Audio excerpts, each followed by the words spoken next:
हमारे स्पेक्ट्रोस्कोपी के 10वें ई लेक्चर में आप सभी का स्वागत है। NMR स्पेक्ट्रम में कुल 4 तरह की चीज़ों के आधार पे हम कंपाउंड की संरचना ज्ञात करते हैं।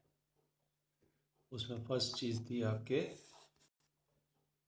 कितने सिग्नल NMR स्पेक्ट्रम में आएंगे। ये बात निर्भर करती है कि कंपाउंड में कितने प्रकार के प्रोटॉन हैं। तुल्य प्रोटॉनों का एक सिग्नल आता है, अतुल्य के अलग अलग सिग्नल आते हैं। तो इस तरह से हम पहला काम करते हैं सिग्नल निकालना, कितने सिग्नल होंगे।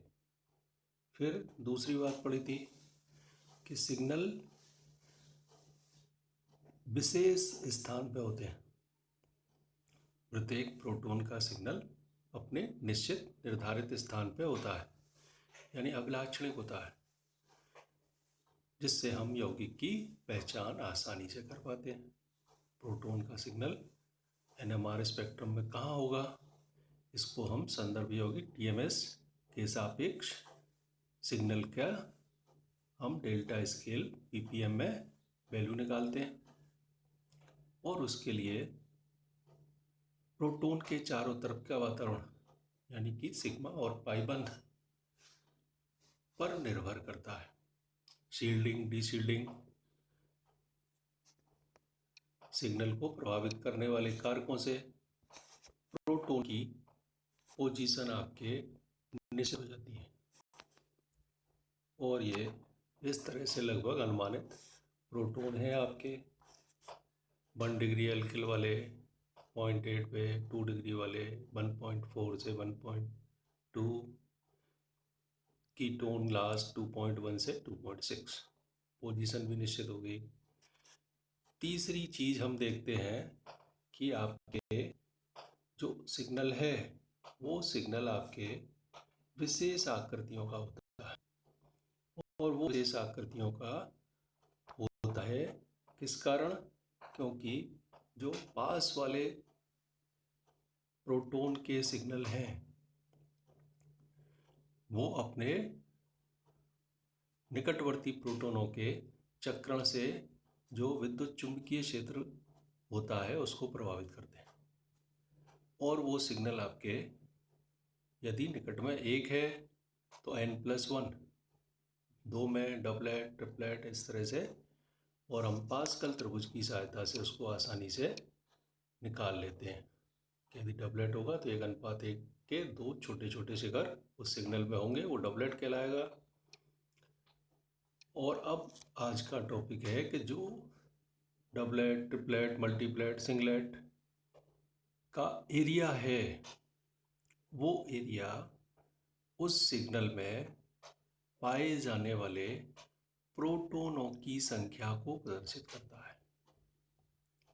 NMR स्पेक्ट्रम में प्राप्त सिग्नल का क्षेत्रफल एरिया उन प्रोटॉनों की संख्या के समानुपाती होता है जिनके कारण यह सिग्नल प्राप्त होता है। जो वर्तमान के आधुनिक स्पेक्ट्रोमीटर हैं उनमें रिकॉर्डर के साथ इलेक्ट्रॉनिक इंटीग्रेटर लगा रहता है। वो क्या करता है कि सिग्नल के थोड़ा ऊपर सीढ़ी नुमा या सोपानित वक्र भी बनाता है। इसकी ऊंचाई हम स्केल से ज्ञात करके उस सिग्नल में विभिन्न प्रकार के प्रोटॉनों की संख्या की गणना कर सकते हैं। जैसे आपके ये आइसोक्लोरोप्रोपेन का है, इसमें आपके 2 तरह के सिग्नल हैं, ये और ये 6 प्रोटॉन की ये जो सोपानवत सीमा रेखा है स्केल से नापी 7.2 ppm की, 7.2 सेंटीमीटर की। और ये जो मल्टीप्लेट आया है CH प्रोटॉनों का, एक प्रोटॉन का, इसका ये जो सोपानवत है 1.2 सेंटीमीटर की है। अब इन दोनों में अनुपात 7.2:1.2, सरल अनुपात करेंगे तो 6:1। यानी कि इसमें आपके 6 प्रोटॉन है इस सिग्नल में, एरिया में, और इस एरिया में मात्र 1 प्रोटॉन है।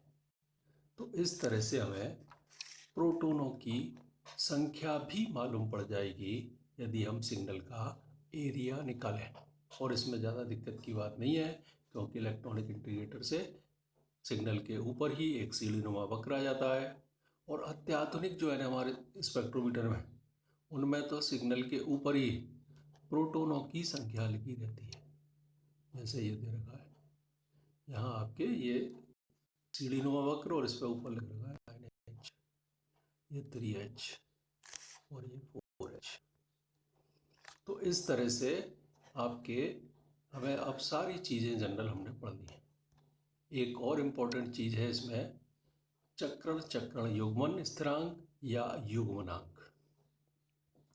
कोई मल्टीप्लेट है जैसे ट्रिपलेट, इस ट्रिपलेट में 2 निकटवर्ती शिखरों के बीच में जो दूरी का अंतर है, इसको कहते हैं चक्रण युग्मनांक। इसे J से प्रदर्शित करते हैं, और इसका आपके वैल्यू जो होती है वो हर्ट्ज या साइकिल्स पर सेकंड में है। खास बात है इसकी कि बाह्य चुंबकीय क्षेत्र की तीव्रता पे निर्भर नहीं करता। किस चीज़ पे निर्भर करता है? ये आपके जो परस्पर निकटवर्ती प्रोटॉन हैं उनकी पारस्परिक क्रिया पर निर्भर करता है। यानी कि ये हमें युग्मित होने वाले प्रोटॉनों के मध्य संरचनात्मक संबंधों को व्यक्त करता है। जैसे ट्रिपलेट है तो इसके बीच की ये दूरी 1J और ये J 2J। यदि क्वार्टेट है तो कुल दूरी के बराबर हो जाएगी, और ये J सब बराबर होगा, इक्वल होगा। जैसे ये आपके 112 ट्राइक्लोरो एथेन का है, इसमें A प्रोटॉन का निकटवर्ती 1 है यानी डबलेट, और B प्रोटॉनों का निकटवर्ती 3 है यानी ट्रिपलेट। डबलेट में अनुपात 1:1 का होता है। 2 Cl हैं यानी ज़्यादा -I प्रभाव होगा, यानी कि हाई शील्डिंग। और ये इधर ये डाउन फील्ड यानी कि पीछे की ओर। ये J की वैल्यू जो है डबलेट में और ट्रिपलेट में बिल्कुल समान होगी, बराबर होगी। ऐसे ही आइसोप्रोपिल साइनाइड में ए प्रोटॉनों का निकटवर्ती B 1 है यानी डबलेट, और आपके B प्रोटॉनों के निकटवर्ती A प्रोटॉन कितने 6 + 1 7 यानी सेप्टेट। दोनों में J की वैल्यू सेम रहती है 6.7 साइकिल्स पर सेकेंड। अधिकतर में जब 2 ही तरह के हैं हमारे प्रोटॉन तो ऐसा ही होगा, लेकिन यदि ज़्यादा तरह के हैं तब ये J की वैल्यू अलग अलग भी हो सकती है। जैसे प्रोपिल आयोडाइड, इसमें कुल 3 तरह के प्रोटॉन हैं, A, B और C। तीनों के 3 सिग्नल हमें प्राप्त होंगे।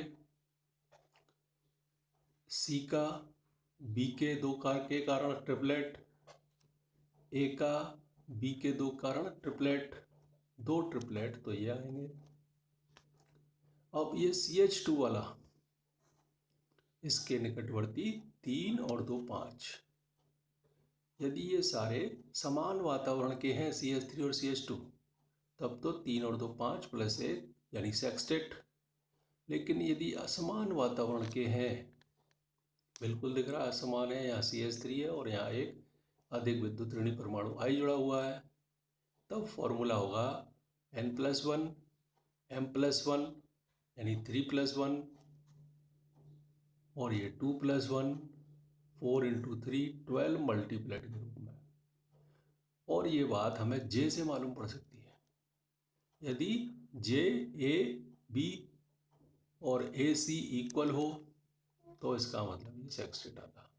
लेकिन देखा तो J A B 6.8 साइकिल्स पर सेकंड का है, और J B C कितना है 7.3 साइकिल्स पर सेकंड का है।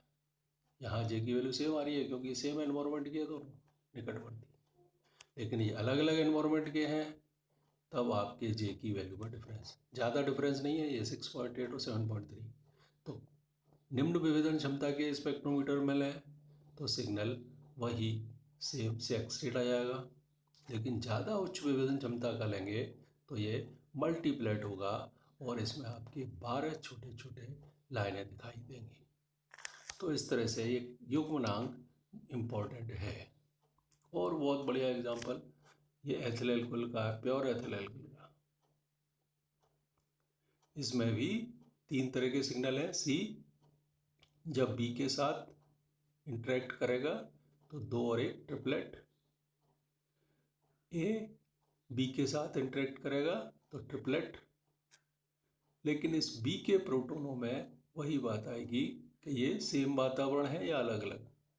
यदि निम्न विभेदन क्षमता का लेंगे तब तो 3 + 1 यानी 4 + 1 पेंटेट। लेकिन जब उच्च विभेदन क्षमता का लेंगे तो 3 + 1 4, 1 + 1 2 यानी 8 मल्टीप्लेट होगा और उसमें 8 लाइनें होंगी। ये कैसे मालूम पड़ेगी? इनके बीच की शिखरों के बीच की दूरी से। JAB 5.0 साइकिल्स पर सेकेंड होता है और JBC कितना होता है? 7.2 साइकिल्स पर सेकेंड। इनमें खूब डिफरेंस है, यानी कि निम्न विभेदन क्षमता पे अलग आरेख आएगा और उच्च विभेदन क्षमता पे इस बी के सिग्नल की स्प्लिटिंग अलग हो जाएगी। जो कपलिंग कांस्टेंट का मान है ये पास के निकटवर्ती प्रोटोनों के युग्मित करने के साथ साथ इस बात पे भी निर्भर करता है कि कितने सहसंयोजक बंध परस्पर अंतरक्रिया कर रहे हैं। इस आधार पर युग्मनांक 3 प्रकार के होते हैं। जेमिनल युग्मनांक, जो हमने जैम हेलाइड विसिनल हेलाइड पढ़े हैं उसी तरह से। जैम मतलब एक ही कार्बन के 2 प्रोटोन और इनमें परस्पर कितने हो गए? 1 और 1 2 बंधों के बीच की दूरी है, यानी कि इसको 2J कहते हैं। युग्मित होने वाले प्रोटोनों के बीच 2 बंध होते हैं, इसलिए इसे 2J द्वारा प्रदर्शित करते हैं। युग्मन सामान्यतः बंधों के द्वारा होता है। इसका मान लगभग 0 से 30 हर्ट्ज के मध्य होता है। जेमिनल समूह पर यदि कोई विद्युत ऋणी परमाणु उपस्थित हो तो इसका मान प्रभावित होता है। जैसे सिंपल मैथेन में आपका 2J है -12.2 साइकिल पर सेकेंड। विद्युत ऋणी परमाणु जुड़ गया Cl1, तब 2J आपके बढ़ गया -10.8 साइकिल पर सेकेंड। और अधिक विद्युत ऋणी परमाणु F आ गया CH3F, तो J की वैल्यू और बढ़ गई -9.4 साइकिल्स पर सेकेंड। यदि डबल बॉन्ड हो तब भी ये आपके बढ़ जाता है। एल्कीनों में 2J की वैल्यू कितनी है? 2.3 साइकिल्स पर सेकेंड। डबल बॉन्ड में एक विद्युत ऋणी परमाणु O और जुड़ गया तो इसकी वैल्यू बहुत ज़्यादा है, J की +41.0 साइकिल्स पर सेकेंड। तो ये आपके जेमिनल युग्मनांक कहलाता है। फिर है सन्निध या मूलाव युग्मनांक। विसिनल 2 निकटवर्ती कार्बन परमाणुओं के H 3 बंधों से दूर होंगे। युग्मित होने वाले प्रोटोन के मान 3 बंध होते हैं। इसका मान सामान्यतः 0 से 20 हर्ट्ज होता है। 3 बंध हैं तो 3J द्वारा प्रदर्शित करते हैं। इसका मान युग्मित होने वाले प्रोटोनों के मध्य के द्वितल कोण पर निर्भर करता है। जैसे सिंपल एल्केनों में देखें तो J3 की वैल्यू कितनी है? 6 हर्ट्ज। और ये सिस और ट्रांस में भी अलग अलग होता है। इस सिस वाले में J की वैल्यू है 9 से 11 क्योंकि द्वितल कोण पे है हर्ट्ज, और ये ट्रांस में है आपके 15 से 18 हर्ट्ज। जनरली 3 बंधों के बाद युग्मनांक ज़्यादा प्रभावित नहीं होता है, उसको हम कहते हैं दीर्घ परासी युग्मनांक। 3 बंधों के बाद ज़्यादा ये युग्मनांक नहीं होता, लेकिन यदि अनसैचुरेशन डबल बॉन्ड उसमें है कहीं तो ये फिर इम्पोर्टेंट हो जाता है। जैसे आपके बेंजीन में मेटा के जो प्रोटोन है वो 4 बंधों से होंगे तो इसे 4J कहेंगे। इसकी वैल्यू है आपके 2 से 5 हर्ट्ज। पैरा वालों में 5 बंध होंगे तो 5J कहेंगे। इसकी वैल्यू बहुत ही कम है, 0 से 1 हर्ट्ज। एक छोटा सा आधे नंबर में क्वेश्चन ये भी आ जाता है कि NMR समारोहण अभिकर्मक, NMR spread out reagent बिना बाह्य चुंबकीय क्षेत्र में परिवर्तन करें। यदि हम NMR स्पेक्ट्रम में क्या प्रारूप, जो भी प्रारूप प्राप्त हो रहा है उसको हम फैलाने का कार्य करवा दें, ऐसा अभिकर्मक हमारा NMR स्प्रेड आउट रिएजेंट कहलाता है। ये मुख्य रूप से जो असमतुल्य प्रोटॉन होते हैं उनके रासायनिक विस्थापन में अधिक अंतर कर देता है। ये कार्बनिक लिगेंडों के दुर्लभ मृदा धातु जैसे यूरोपियम के उप सह संयोजक यौगिक होते हैं। जैसे दो यहाँ दे रखे हैं उदाहरण के रूप में, EU DPM का होल थ्राइस, नाम है इसका संकुल का tris dipivaloylmethanato europium. EUFOD होल थ्राइस ट्रिस हेप्टाफ्लोरो डाइमेथिल ऑक्टाडाइनिट्रो यूरोपियम। ये इस तरह का R, यदि R आपके क्या है तृतीयक ब्यूटिल तो आपके EU DPM होल थ्राइस है, और यदि R बराबर आपके हेप्टा CF2 CF2 CF3 है तो आपके ये EUFOD होल थ्राइस है।